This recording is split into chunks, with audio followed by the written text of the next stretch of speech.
Hey, I'm Kelsey, creator of the InDesign Field Guide, and in this video I'm going to show you 2 ways to use the Type on a Path tool in Adobe InDesign. Here we go.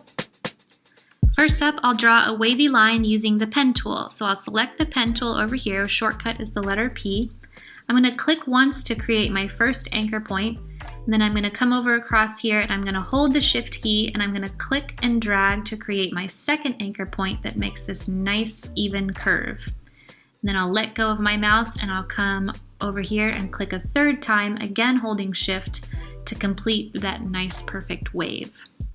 Now with my line selected, I will click and hold the Type tool and I will come down here to the Type on a Path tool. I'll bring my mouse back over to my line and I'm going to hover my cursor over the wavy line until I see this plus sign appear on my cursor. Then I'll click once and I can start typing on a wavy line like this. Let's make our text a little more exciting, like this. Then you can select your line and you can go to swatches and remove the stroke of your line so you're left with a nice, fun, wavy line of text.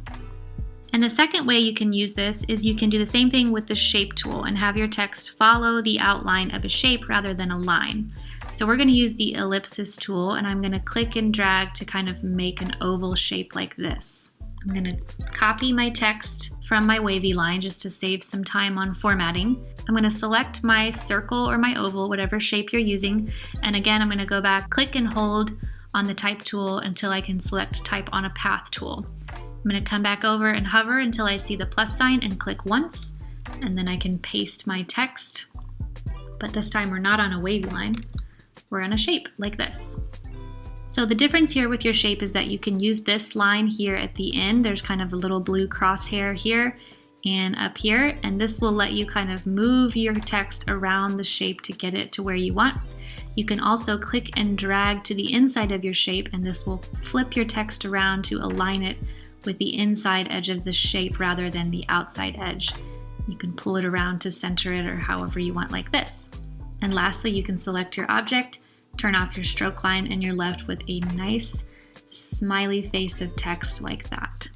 So there you have it. Type on a Path 2 ways, one with a wavy line, one with a shape to bring your text to life. If you want more Adobe InDesign training, watch my free workshop where I break down the most popular design apps and programs and show you when it's best to use each one. Psst, you can do way more with InDesign than you probably realize. Plus, I'll walk through exactly how to design a PDF worksheet and promo graphic from start to finish using only InDesign. Click that first link in the description below to watch the free workshop right now. Go ahead, click it. You know you want to.